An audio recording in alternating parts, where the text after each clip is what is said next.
رانا ثناء اللہ صاحب لاہور کے اندر بیٹھ کر چیلنج کر گئے کہ خان صاحب اگر مگر بند کریں اسمبلیاں تحلیل کریں لگ پتہ جائے گا. Your initial comments on this sir.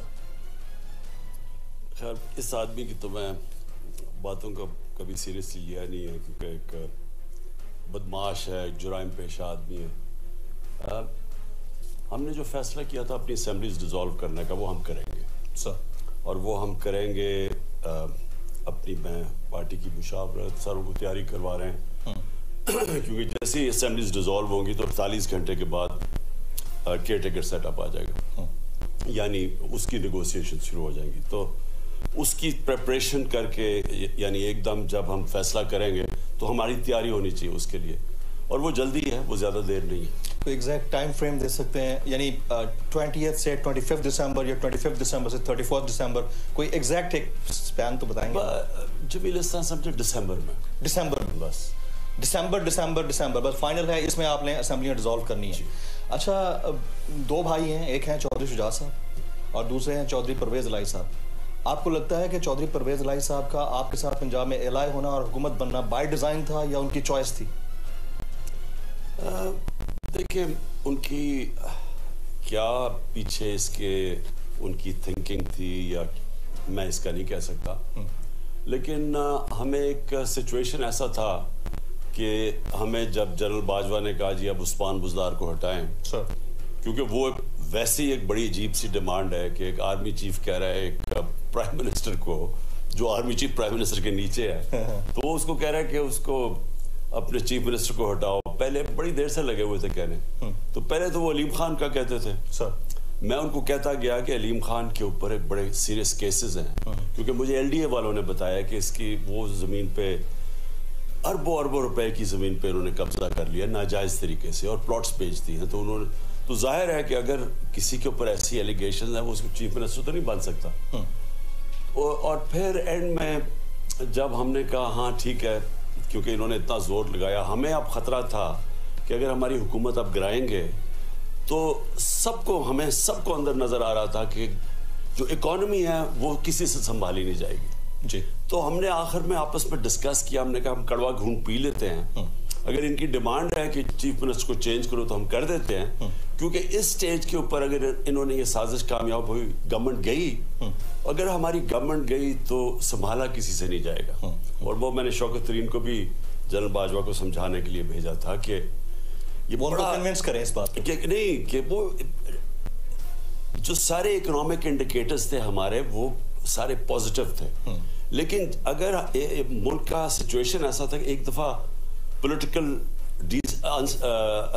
Instability آ گئی تو اکانومی ایک ٹیل سپن میں چلی جائے گی, کیونکہ جب مارکیٹس اور خاص طور پہ ان کا, کیونکہ یہ لوگ تو 30 سال سے حکومت کر رہے ہیں, ان کی وجہ سے تو ہماری جو حالات ہے آج 30 سال سے جب سے یہ آئے ہیں, بنگلہ دیش بھی آگے نکل گیا, ہندوستان بھی آگے نکل گیا, نہیں تو ہم ان سے آگے تھے.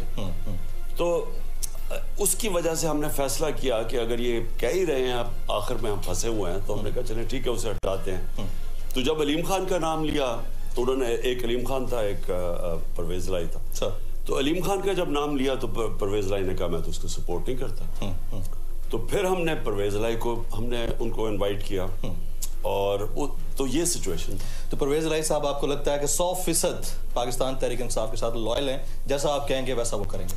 بالکل ہمارے ساتھ کھڑے ہیں. انہوں نے واضح کہا, انہوں نے کہا کہ ان کا تو خیال ہے کہ تھوڑی اور چلنے چاہیے گا, ان کا یہ خیال ہے. اور ساتھ ساتھ پرویز الہی صاحب کی آپ کی جو لاسٹ میٹنگ ہوئی ہے اس حوالے سے کچھ افواہیں زیر گردش ہیں, وہ یہ ہے کہ پرویز الہی صاحب نے آپ کے سامنے یہ کنڈیشن رکھی ہے کہ اگر ہم اسمبلیاں تحلیل کرتے ہیں, دوبارہ انتخابات ہوتے ہیں, حکومت دوبارہ سے بنتی ہے تو پرویز الہی صاحب کو ہی سی ایم بنایا جائے اگلے 5 سال کے لیے. ایسی کوئی کنڈیشن رکھی انہوں نے؟ نہیں, انہوں نے کوئی ایسی کنڈیشن نہیں رکھی.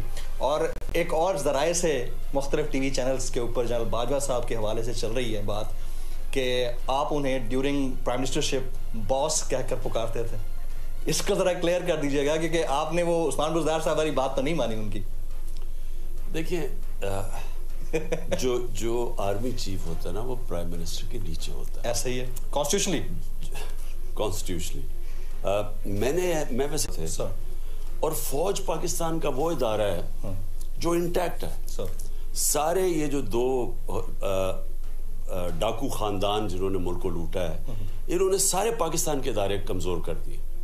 یعنی ابھی دیکھ لینا کہ ابھی جب سے شہباز شریف واپس آیا ایف آئی اے ختم ہو گئی. ایف آئی اے کے اوپر آدمی رکھوایا ہے صرف اس لیے نہیں کہ وہ ملک میں وائٹ کالر کرائم پکڑے, وہ ان کے کیسز ختم کرے اور ہمارے اوپر جھوٹے کیسز بنائے. تو یہ اداروں کو جب آپ غلط استعمال کریں گے, جس طرح پولیس تھانے کو غلط استعمال کرتے ہیں, جب آپ تھانے کو استعمال کرتے ہیں مخالفین کے خلاف پرچے کاٹنا اور اپنی ساری چوری نظر انداز کرنا, تو پولیس تباہ ہو جاتی ہے. اس وجہ سے پنجاب پولیس اور سندھ کی پولیس سب سے برے حالات میں. تو اسی طرح چلوا دیا. تو نیب ایز این ادارہ تو جب آپ ایک ملک کے ادارے تباہ کرتے ہیں تو ملک تباہ ہو جاتا ہے. تو جو ادارہ بچا ہوا ہے وہ ہے پاکستان فوج. وہ کیوں بچی ہوئی ہے کہ وہ انٹرفیئر نہیں کرنے دیتی. جب نواز شریف نے اپنا آرمی چیف لانے کی کوشش کی, یا پتہ نہیں ہے وہ جو جنرل ضیاء الدین کا سارا ہوا تھا, تو فوج کھڑی ہو گئی. تو وہ اپنی تھی شروع میں جنرل باجوہ کی, اور انہوں نے پوری طرح مدد کی. مثلا کرونا کے اندر انہوں نے پورا ہمارا